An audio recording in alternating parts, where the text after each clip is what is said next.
pour ce Global Stampin' Vidéo Up du mois de mai, nous avons décidé de travailler autour d'un projet masculin que l'on peut offrir. Pour ma part, j'ai donc décidé de faire un petit projet que j'affectionne tout particulièrement puisqu'il est plutôt destiné au papa, donc idéal aussi pour la fête des pères, pourquoi pas. Il s'agit donc d'une reproduction d'un petit portefeuille tout simplement très masculin. Alors je vous le montre pour vous montrer un petit peu ici qu'il y a un effet notamment toilé sur ce petit portefeuille. J'ai travaillé ici toutes les bordures un petit peu pour donner un petit aspect vieilli tout simplement à l'aide ici d'un petit doigt mousse. On va retrouver la petite étiquette comme l'on peut retrouver sur un vrai portefeuille, et lorsqu'on ouvre ce portefeuille, regardez un petit peu comment il se présente. Nous avons donc l'espace ici pour y mettre une petite photo, pourquoi pas. Dans la partie pour les billets habituellement, nous avons ici le petit insert qui va nous servir tout simplement pour mettre le petit mot, par exemple pour la fête des pères.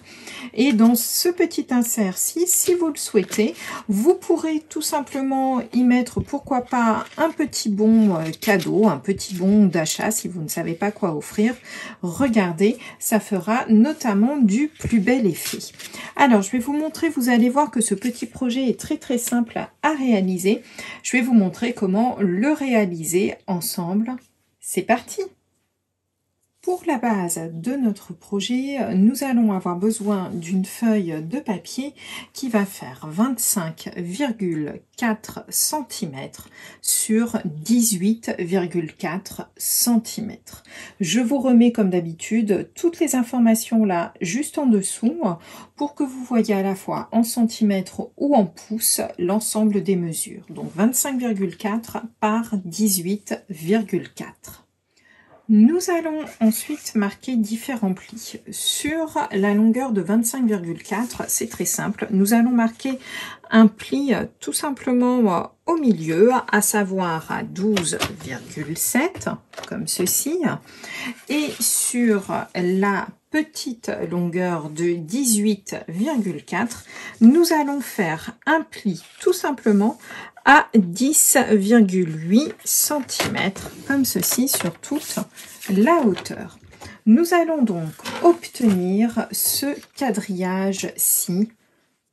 Une fois les plis marqués, donc une fois dans ce sens-ci et une autre fois dans ce sens-ci, vous le voyez déjà, nous avons la base tout simplement de notre portefeuille. Nous allons ici coller, scotcher tout simplement les deux côtés pour former ici la base de notre portefeuille. Surtout, faites bien attention de ne mettre du scotch double face qu'ici sur les côtés et bien en bordure tout simplement pour pouvoir former ici notre première pochette. À cette étape-ci, vous pouvez, si vous le souhaitez, soit laisser les coins carrés comme ceci, soit au contraire les arrondir. Personnellement, je préfère les arrondir. Je vais donc le faire tout de suite après. Enfin, je vous propose également de mettre un petit peu de texture pour faire un peu comme un cuir. Et pour cela, je vais travailler très simplement à l'aide ici du classeur d'embossage toile, qui est vraiment magnifique et qui va nous donner ce joli aspect de toile. Je fais tout ceci en accéléré, je vous retrouve après.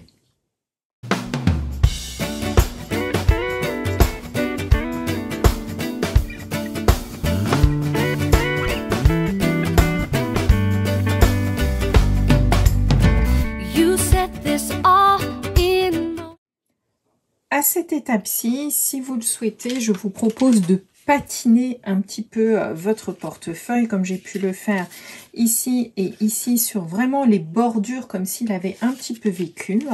Pour cela, rien de plus simple, un petit doigt mousse et ensuite on va faire tout le tour de notre portefeuille.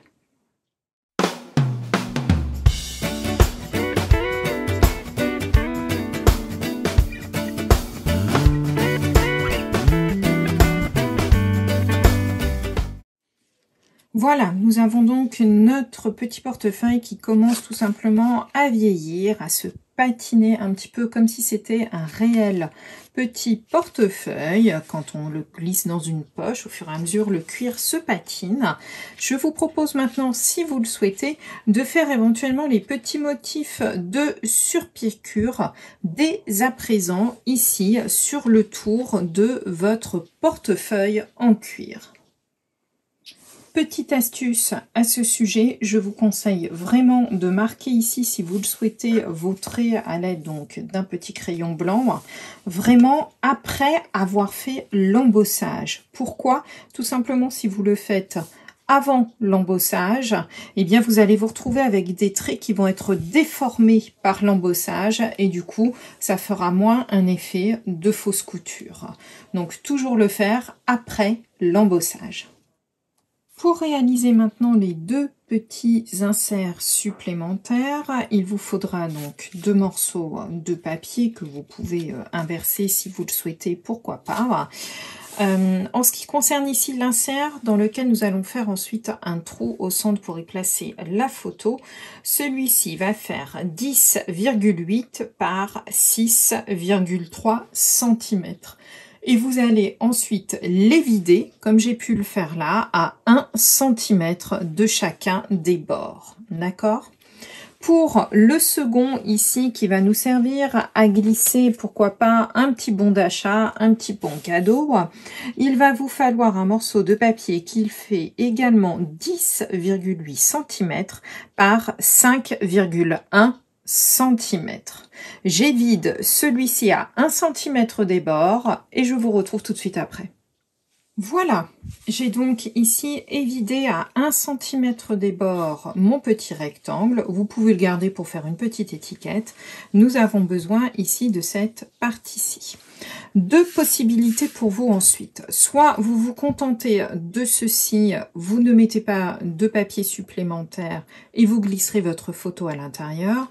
Soit, moi ce que je préfère faire, puisque ça me semble beaucoup plus réaliste, je rajoute donc du papier fenêtré qui va donc faire en termes de format 10 cm par 6 cm et je vais venir le scotcher par la suite au dos de mon insert. Mais avant de faire cela, première petite chose pour que ce soit très réaliste, je vous propose également aussi de réaliser un embossage sur vos 2 morceaux de papier comme nous l'avons fait précédemment.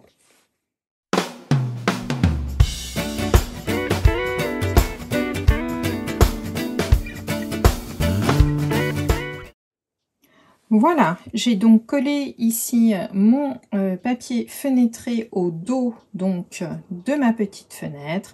Il me reste maintenant juste à mettre du scotch double face sur 3 des côtés pour pouvoir coller ici mon petit insert où je viendrai mettre ma petite photo et ici ma pochette avec le bon cadeau. Si vous le souhaitez également, eh bien vous pouvez faire également l'effet couture. Je trouve que ça finit bien notre petit projet. Il nous reste maintenant à réaliser ensemble la décoration. Voilà, donc pour réaliser le petit insert ici qui va me servir de carte tout simplement pour y écrire mon petit texte, j'ai utilisé tout simplement le set de tampons bien cravatés qui a vraiment des textes idéaux pour la fête des pères. J'ai utilisé celui-ci pour tamponner l'arbre. Mon insert ici va faire notamment, que je ne vous dise pas de bêtises, 8,2 de haut par 22,8 et je le plie tout simplement en 2 pour qu'il s'insère dedans. L'avantage avec notamment le texte que j'ai mis, regardez, c'est qu'on peut le positionner comme ceci, juste pour voir le bonne fête. Nous pourrons donc y glisser ici une petite photo supplémentaire et ici y glisser, pourquoi pas, donc un petit bon cadeau pour papa. Sur le devant, ici, j'ai juste mis eh bien, le plus cool des papas que je trouve vraiment très très mignons. Et pour finaliser un petit peu notre petit portefeuille et y mettre un petit plus, je vous propose d'y ajouter ici quelques petits gemmes carrés qui viennent de sortir dans ce nouveau catalogue. Et eh bien, on va en mettre quelques-uns, mais un petit peu en couleur pour donner un petit peu de couleur. Donc, je vais vous proposer de mettre, regardez, je trouve que ça finit en fait notre petit portefeuille. Je le trouve vraiment très très sympa, puis ça donne un petit peu de volume. Je n'en mets pas à l'intérieur, puisqu'un portefeuille doit être plat. Il doit pouvoir se glisser quand même aisément dans une poche de costume, en l'occurrence. Voilà. Et voici donc mon petit portefeuille version marron ou version grise, eh bien, qui est réalisé. Voilà. Alors, j'espère que ce petit projet vous aura plu. N'hésitez pas à me montrer les vôtres. Et je vous invite maintenant à cliquer dans le lien sous la description de cette vidéo. Vous allez voir, il y a une description, il y a un lien. Ça va être ma collègue ou mon collègue qui va vous présenter notamment eh bien, un autre projet très masculin à l'occasion de ce Global Stampin' Vidéo Hop. Je vous dis quant à moi à très vite pour un nouveau tutoriel. Bye bye!